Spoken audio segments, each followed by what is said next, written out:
So, growing up being Catholic, did that have like when you're going to that middle school, did they have like little rulers or whatever, like you see in the movies? They bust, smack you on the hand or whatnot? No, man, they was we had a principal. His name was Mr. Greeley, and he had been a principal at Sykeston Public Schools for like 27 years. So then he was retired, you know. And then he was at this little. I mean, and he did, man. You got in line with Mr. Greeley pretty quickly. He didn't ever let you slip. No, I mean, that's just what it was. Oh, like, man, you ain't yeah, messing like, around. yeah, he wasn't messing around. He was old school. Like, he was like something out of a movie, man. He never had facial hair, and he had a completely bicked head. Really? Oh yeah, like just all the time, and always walked around with he had a shirt and a tie on at all times, and like he was business. He was all business. It makes me think of the Back to the Future. That's what, that's exactly what he looks like. A bunch of slackers. Yeah. These middle school kids are slackers. Like, all right, so what happens to a kid in Kelso after you get through with 8th grade? How do you figure out what high school you're going to go to? Kelso's actually very unique in that aspect, actually, in the state, in southeast Missouri. Kelso's what they call, it's a feeder district because there is no high school. Mm-hmm. So when you live in Kelso and you either go to New Hamburg or you go to St. Augustine, you you have school choice, like what they have in Arkansas for everybody, you know. But like in Kelso, so you can go to Kelly, you can go to Scott City, you can go to Chaffee, you can even go to Cape Central if you live in Kelso. Yeah. And obviously Notre Dame. Some kids go to Notre Dame, but yeah, has and you can go to Scott County Central if you live in Kelso. That's kind of crazy there. So you got this tight group of friends growing up there in Kelso. How did that happen? Did y'all split up a lot at high school, or did y'all end up going to the same one? And which ones did you guys go to? Well, most of us all went to the same school, and we went to Scott City. You know, okay. Scott City's right down the road. But like I said, growing up in Kelso, it was, we had friends all over. We had friends in New Hamburg. We had friends, in a lot of these other small towns, Commerce, and all of us ended up going to Scott City, and stayed friends, played ball together, got into a lot of trouble together. That good old stuff. And so you're going to school at Scott City, what kind of things did you guys play in high school? Did you play sports, or what else did you do? Football, baseball, track, basketball. I didn't play basketball. I had a lot of friends that played basketball. Mm-hmm. We did pretty much everything. All the major sports that we. Did you guys have any? Did y'all have any success in any of them sports when you were growing up? Yeah, we had some success. I mean, we had district championships, and it was actually the year in 2008.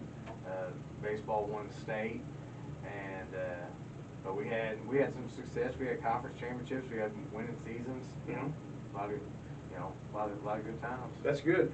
So maybe you're growing up, going to high school. What was your favorite subject while you were in high school? My favorite subject was actually history. Yeah. And I had a world history teacher Mr. Helderman, that was really influential on how I viewed things and how I critically analyzed history and everything like that.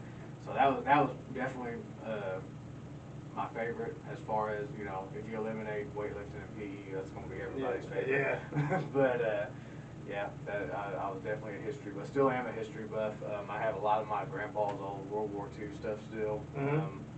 One thing that's like probably one of my most prized possessions is I have my grandpa's B-52 bomber flat log. Really? So it has, his handwriting and everything, and it has pictures of guys that were all in his unit, not just in his crew, but in his unit. And like, it's funny because, it'll be a picture of somebody, and he'll have wrote, MIA, or he'll wrote, down over wherever, and, so I have that, like, that journal that he kept, and there's actually some things that are marked out with, I don't know what they used back then, but before he could bring it home, he had to hand it in, and then he got it back like 2 days later, and whatever marker they used, they marked out certain things that he had wrote down, and you still to this day can't see through that marker, and he, not alive anymore, so I don't know what was written in there. But it just But was what it was. It was something that he wasn't supposed to tell. No, It's pretty my God. crazy. That is crazy, you know. You know? Especially with really, like, now you think about it, like, with all the crazy stuff that's going on in our world today, like, especially in our country. I mean, like, wonder what they're really hiding from us. Yeah, I mean, sometimes you don't know. yeah, there's a lot of stuff, you know. You're talking about, like, all the, I don't know, with everything with the virus and everything with, like, all this child sex trafficking and all that stuff. Like, I mean, like, I know some of it's obviously true because they keep doing this stuff in court, but, like, you're going, I know I'm sitting here going, what the hell is going on out here? Like, you know, because I don't even know. Like, you just try to figure it out. You've got, on one side, you've got all the conspiracy stuff, and then on the other side, you've got these people who are telling you, oh, it's nothing, this and this, so, I don't know. And you know, one thing, like, as far as being a JAG, what I've really learned is with these students, you know, our students at Hayti and Kennett, one thing that I started kind of trying to implement last year was how to critically analyze what you're seeing and what you're reading, you know, and you see it all the time on social media nowadays, and grown people that me and you know, they'll throw something on there, and whether or not they have any idea where it came from or whether it's true, they're just reading the headline. And so I think we need to kind of all together get back to, you know, how do we critically analyze what's in front of us and making our own decisions whether or not what we, you know, believe. And that, I mean, that's how you find the truth. I think so, is critical analysis. And that's, you know, we did that as a project with our kids at Hayti, and, you know, really trying to help them find the truth in a given scenario, not just taking things at face value or whatever it is that you see right away in front of you. Yeah, and so you got to figure out, okay, who has the most to gain from this? Exactly. You know, and it's too bad that it's like that, because then, you know, it's hard to figure anything else. Like what Denzel said, if you watch the news, if you don't watch the news, you're uninformed. If you do watch the news, you're misinformed. You know, and you're like, you know, it's tough in this world we live in. But anyways, for you viewers out there who don't know, JAG is Jobs for America's Graduates. It is a state-based nonprofit organization that is dedicated to ensuring the success of today's youth in the program. Basically, we help make sure they graduate, and then after that, we help make sure they either find employment or go to the military or go on to further education or training. It's one of the best programs there is out there. It's in like 37 or 39 states. They had it in the U.S. Virgin Islands even. It really is one of the best programs there is. If you're not, if you're curious about it, look it up, Jobs for America's Graduates on Google and check it out. And it's helped so many kids, especially maybe, you know, a lot of our kids, you know, that you have and I have, or just statewide. You know, they have barriers. I mean, all of them have to have some barriers to be in there, whether that's from their parents or financial or whatever. It's just, you know, and JAG basically kind of levels the playing field for those kids, maybe with the kids who don't have those issues. Before we get back to the biography, maybe kind of what's your, you know, what's your feelings about JAG? You've been in JAG, this is going into your second year now, and you know, maybe briefly tell us about your thoughts about it. Man, really, like JAG, you know, you hit it all right there on the head, and I feel like, you know, we make a big difference in a very big group of students' lives. I mean, like, you know, people misunderstand when you talk about barriers towards graduation. I mean, like, there could be so many different barriers towards graduation, like stuff that, you know, I didn't even know about until I got into the program. And it's like, you know, I feel like JAG really helps change kids' lives, and it changes everybody's life. It's changed my life and how I approach teaching. You know, I was just a simple old PE weightlifting teacher. Same, you know, you were in that same boat at one point, and it's like, you know, I was always the type of person like, oh, you know, you just tough it out. Like whatever's going on, like you just tough it out, or like you get over it. And then being in JAG and learning more about trauma-informed care and learning about, you know, these different steps that you can take, like it's completely changed how I approach teaching and how I approach kids. And like I said, so I mean, not only changing kids' life, we're changing our lives. And that's right. And I feel like what we do is, in the big picture, is we really help break the cycle. You know, like when you get into strong barriers towards graduation and systemic poverty, and what we try to do is we, you know, give these kids this option that this is out here. You know, it doesn't have to be like this. You know, this other life that you think is real far away, it's not. It's right here. You can do something here in this community, and you know, you can go to trade school, you can go to the military, you can do these things, and it's like, you know, all it takes is, okay, well, you know, you might have had 40 years, 50 years of systemic poverty in this family, and now this one kid, this one student decides they're going to do something different, and now you've changed their kids' lives and their kids' lives. Yeah. And that to me is like when you start really analyzing that impact of it, you know, it's pretty massive.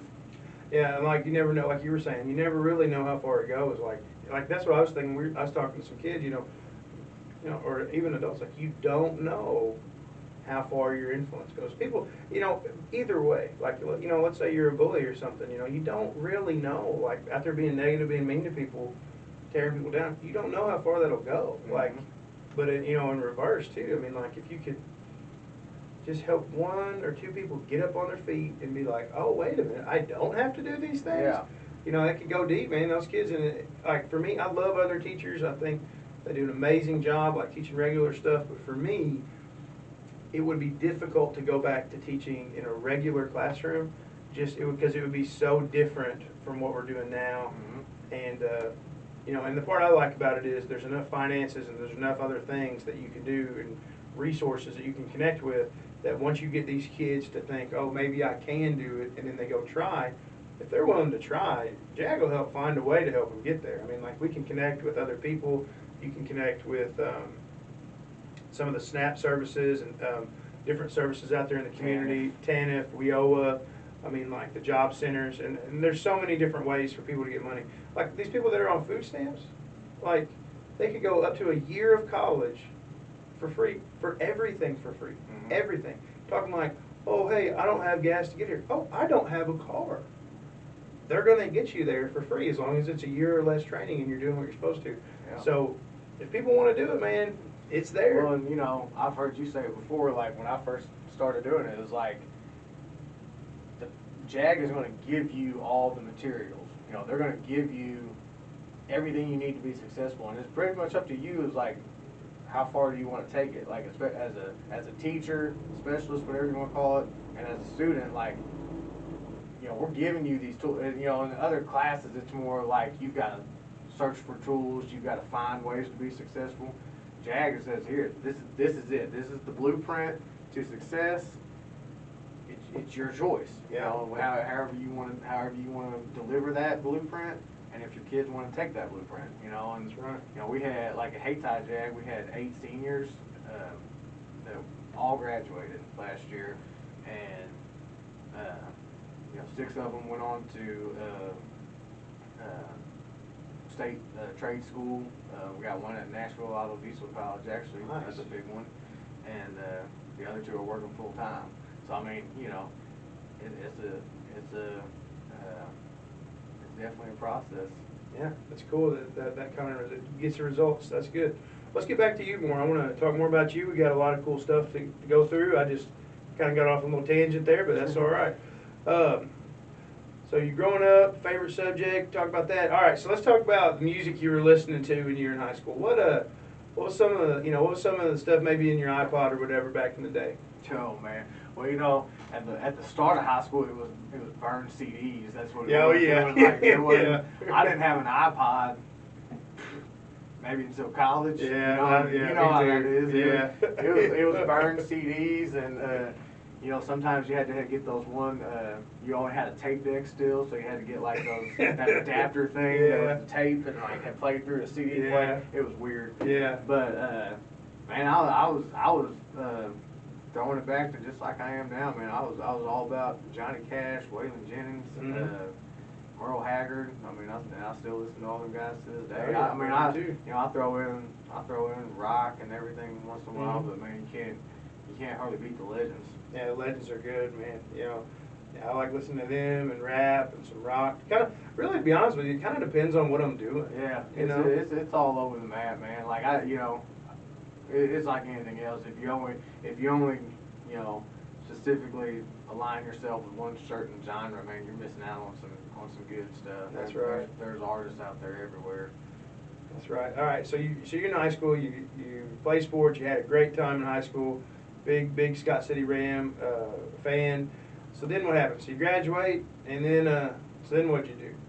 Man, I graduated and was kind of piddling around for a little bit, and then ended up at Southeast, and it's so crazy, man, because it just so happened that I was wanting to try to get my hand in coaching, and there was a position open at Southeast to be a student assistant, and it was like basically like answering an ad.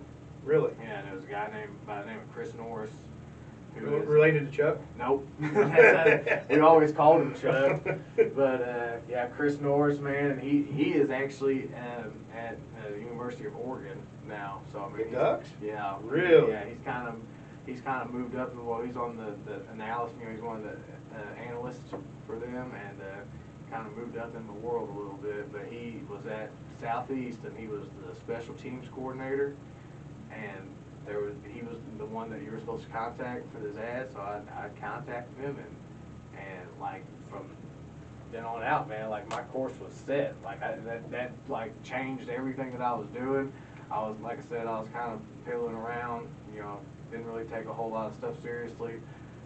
Wasn't taking school seriously, and like I met Chris, and I came into the offices, I sat down with him, and he was like, "Hey man, this is the way it's gonna go. Like this is how we do things, and like this is what you're gonna be helping with."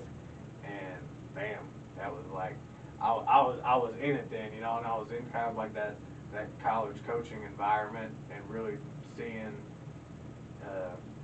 what all it demanded other than being a player. And so it was fun. It was a lot of fun. That's cool. So like, would you get to go to games and stuff too? Or? Yeah, we traveled. I was on the sideline. I got to be at we played Tennessee State, so I got to be at Titan Stadium, down on the field and on the sideline, and then yeah, we traveled. We did everything.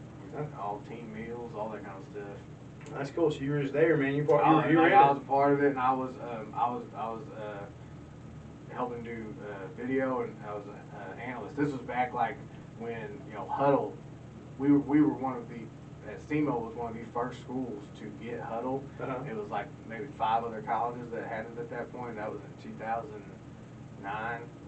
So yeah. So I mean, it's like we get Huddle, and then part of my job was helping him break down film, break down special teams film, and just really seeing like his attention to detail on everything. So just every little step, every little hand movement, everything.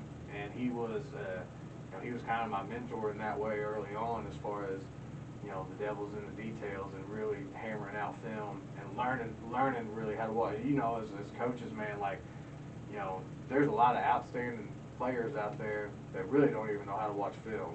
Oh yeah. Like there's like an art to it. I mean, you have to really understand what you're looking at and what you're trying to find. And he was really that guy that kind of put me at that level and started getting me on that path. Yeah, I think Huddle has changed. The advent of technology has changed football. I think. It has to, because if you don't pay attention to those details of your own teams, there's people out there that are going to pay attention to your own details, and they're going to use that against you. I know at Kennett, that's what we do. I mean, like, these teams that we face, and I know you do the same, like, they better pay attention, because, like, if you sneeze on Thursday, and if it somehow gets into Huddle, we're going to know about it. And, because there's no, talk about a fine-tooth comb, you just have to these days. You just have to. It just is what it is. And, I think Coach White does a real good job of that at Kennett, too. He knows what they know, kind of. He's been doing it for a long time, and so I think that when he's on offense, he varies things up a lot and makes sure that we pay he sees how detailed we are as a defense, and he's like, well, if anybody else is as detailed as we are, you know, and he's thought about that a lot as he goes into what he's doing on offense. I'm sure over at Haytie and the other places you've been, that's been a lot of that too. Man, you know, right now it's been like being at Haytie, man. Dominique Robinson, Coach Robinson, is one of the most detail-oriented people I've been around. I mean, you know, a lot of people don't know that about him, but he is I mean, like you said, he wants to know every single thing that you can find on film. He wants to understand how you're thinking, and he's very good at understanding what, you know, he's very good at, you know, what we say, you know, having epiphanies. He sees what's coming, and being able to practice it and just understand where we're going. And he one of his bigger strengths is, you know, we have to be very detailed as coaches, but you also don't want to overload details on your players. Yeah. You know, these are 17-year-old kids. You want to try to be as detailed as you can for them to understand what they're supposed to do. Yeah. You know what I mean? But we know what we know, and we want them to know what they should know. Yeah, you know what I mean? That makes sense a lot. And I'm sure you guys do that a lot over there too, so that's cool. All right, so you're at SEMO. Did you end up graduating from SEMO? How did all that work out? I ended up graduating from SEMO, and I was there in 2010 on the staff when we won the first ever OVC title. Really? Yeah. Didn't wear my ring or anything. That's all right. But yeah, we won OVC in 2010. That was with head coach Tony Samuel. And like I said, I was a part of that staff, and that was a wild ride, man. That was a really good team, and it was kind of one of them things where, you know, we had won 3 games the year before, didn't lose a whole lot, brought in some good, you know, kids out of JUCO, and it was like over the spring, it just kind of came together. You know, it just meshed, and then it rolled into the season, and we lost to Ball State first game of the year. You know, that just kind of is what it is sometimes. Yeah. But we were competitive with them the whole game. I remember it was 10-10 at halftime. So, you know, you're going up against a bigger school. You know, you got a 10-10 halftime, and anything can happen.